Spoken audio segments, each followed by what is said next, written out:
Hello everyone, welcome back to my channel. Also चालू करने से पहले अगर आपने अभी तक सब्सक्राइब नहीं किया है सो 2 मिनट्स फटाफट अपने चैनल को सब्सक्राइब कर ले, वीडियो को लाइक कर ले and then we can move forward with another part of article 19। First video में हमने ये देखा था कि आर्टिकल 19 में 6 टाइप की फ्रीडम्स गारंटीड है और हमने फर्स्ट 2 फ्रीडम्स को इन डिटेल स्टडी किया था। आज हम बाकी के 4 फ्रीडम्स को इन डिटेल और बहुत ही क्विकली स्टडी करने वाले हैं ताकि आपको एक बेसिक आइडिया आ जाए। फर्स्ट जो है वो है article 19(1)(c which guarantees right to form associations और यूनियंस और कोऑपरेटिव सोसाइटी। तो इसका मतलब बहुत ही सिंपल है कि सिटीजन्स है आप तो आपके पास राइट है कि आप एसोसिएशन फॉर्म कर सकते हैं, यूनियंस या फिर कोऑपरेटिव सोसाइटीज़ फॉर्म कर सकते हैं कोई पर्टिकुलर ऑब्जेक्टिव अचीव करने के लिए। लेकिन यहाँ पे जो आपको ध्यान रखना है वो ये है कि जितना फ्रीडम आपके पास एक एसोसिएशन फॉर्म करने का है उतना ही फ्रीडम आपके पास होता है कि आप उस एसोसिएशन में ना जुड़े। यानी कि अगर किसी ने आपको ऑफ़र किया एसोसिएशन में जुड़ने के लिए and if you want to deny that offer, it is also very well with in your freedom of association. अब इसके अलावा जो आपको ध्यान रखना है वो ये है कि आप यूनियंस बना सकते हैं, यानी कि आप एसोसिएशंस फॉर्म करके आपका जो काम है वो काम निकलवा सकते हैं। लेकिन इसका मतलब ये कहीं नहीं होता है कि जो ऑब्जेक्ट है आपका यूनियन फॉर्म करने के लिए वो ऑब्जेक्ट हमेशा अचीव होगा ही होगा। You are forming a union, a rickshaw union, to reduce the prices और to take some incentives from the government. लेकिन अगर वो चीज़ें फुलफिल नहीं हुई तो इसका मतलब ये नहीं है कि आपका फंडामेंटल राइट जो है वो वायलेट होगा। आपका fundamental right is only restricted to form such associations. It does not guarantees you कि आपने जिस चीज़ के लिए यानी कि जिस ऑब्जेक्ट के लिए एसोसिएशन फॉर्म किया है वो ऑब्जेक्ट आपका अचीव होगा ही होगा। सिंपल है, इसमें भी रीजनेबल रेस्ट्रिक्शन स्टेट इम्पोज कर सकता है in the interest of sovereignty और पब्लिक ऑर्डर या फिर morality. Now we have freedom of movement which is guaranteed under Article 19D. So it states that citizens have guaranteed right to move freely throughout the territory of India. काफ़ी simple कि आपके पास movement का freedom है, यानी कि आप territory of India में कहीं भी घूम फिर सकते हैं। अब इसमें रीजनेबल रेस्ट्रिक्शंस कहाँ आएंगे? तो in the interest of general public and protection of the interest of any scheduled tribe.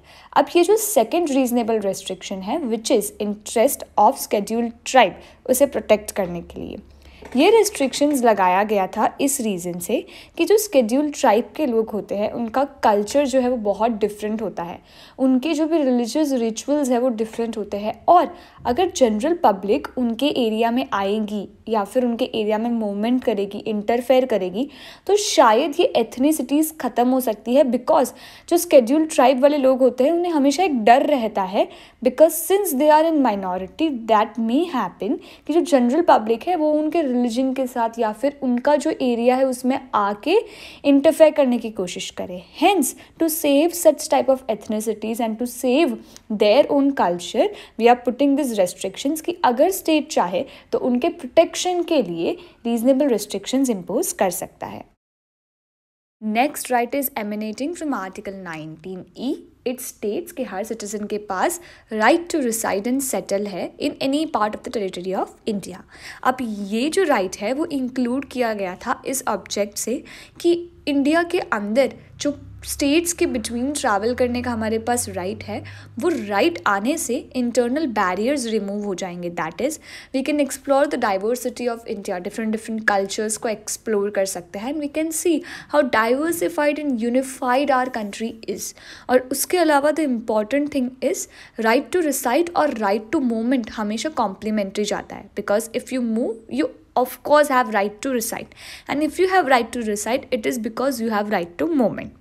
Now clause 5 also puts the same restriction in the interest of general public or for the protection of interest of scheduled tribe, and ये जो freedom of movement है और residence है वो curtail किया जा सकता है through a presidential order or through what constitution provides in an emergency। यानी कि emergency के दौरान जो government है उसके पास पूरा right है कि वो आपका freedom of movement curtail कर सकती है and freedom of residence भी curtail कर सकती है। So the most prominent example is COVID-19, that during the lockdown we were denied our freedom to movement. So it was a reasonable restriction because it was in the interest of general public. अब जो last freedom है article 19 के अंदर, that is 19(1)(g), freedom to carry out any profession, trade और business. अब हमने ये देख लिया कि we have right to carry out any business और ट्रेड।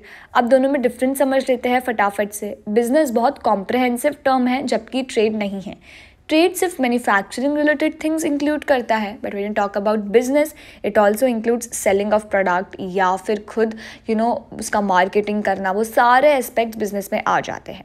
अब नेक्स्ट है occupation and profession. So when we talk about profession and occupation, states के पास एक राइट होता है, that is they can very well make technical qualifications. इसका example हम लॉ से रिलेट करते हैं कि अगर आपको एक एडवोकेट प्रैक्टिस करना है या फिर आपको कोर्ट्स में जाके प्रैक्टिस करना है, लीगल प्रैक्टिस, तो what you have to do, you have to have a bachelor in any of the stream.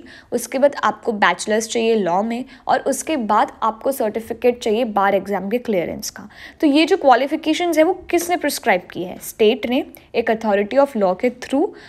और ये जो है वो रेस्ट्रिक्शंस है very well with in our right. We can not claim कि बिकॉज ऑफ सच क्वालिफिकेशन आप हमारा right to carry on profession या फिर ऑक्यूपेशन जो है वो वायलेट कर रहे हैं। जो लास्ट है पॉइंट वो है कि right to carry on business includes right to close business as well. So एक स्टेट है वो आपको कंपेल नहीं कर सकता है कि आपको बिजनेस रन करना ही पड़ेगा against your own will. If you want to close a business, you can very well close business. और जब हम reasonable restrictions की बात करेंगे, so of course in the interest of general public, the states have the authority to impose such restrictions to not carry out our trade. और state के पास ये भी authority है कि कोई भी एक particular business को या फिर trade को एक्सक्लूसिवली वो स्टेट के डोमेन में रखेंगे, यानी कि ये पर्टिकुलर बिजनेस या ट्रेड सिर्फ और सिर्फ स्टेट कर सकता है, उसके अलावा प्राइवेट इंडिविजुअल्स नहीं कर सकते हैं। तो ये भी जो है वो उनके पास राइट है। उसमें भी हम ऐसा नहीं बोलेंगे कि हमारा आर्टिकल 19(1)(g) का जो फ्रीडम है वो वायलेट हुआ है। That's it for today guys. अब हम हमारे नेक्स्ट वीडियो में ये 6 फ्रीडम्स के डिफरेंट केस लॉज देखेंगे, ताकि हमें बेसिक अंडरस्टैंडिंग अच्छे से क्लियर हो जाए कि हम इन फ्रीडम्स को केसेस में कैसे अप्लाई करते हैं और जुडिशियल ने कैसे कैसे डिसीजंस दिए हैं। Till then take care, bye bye, meet you in the next class.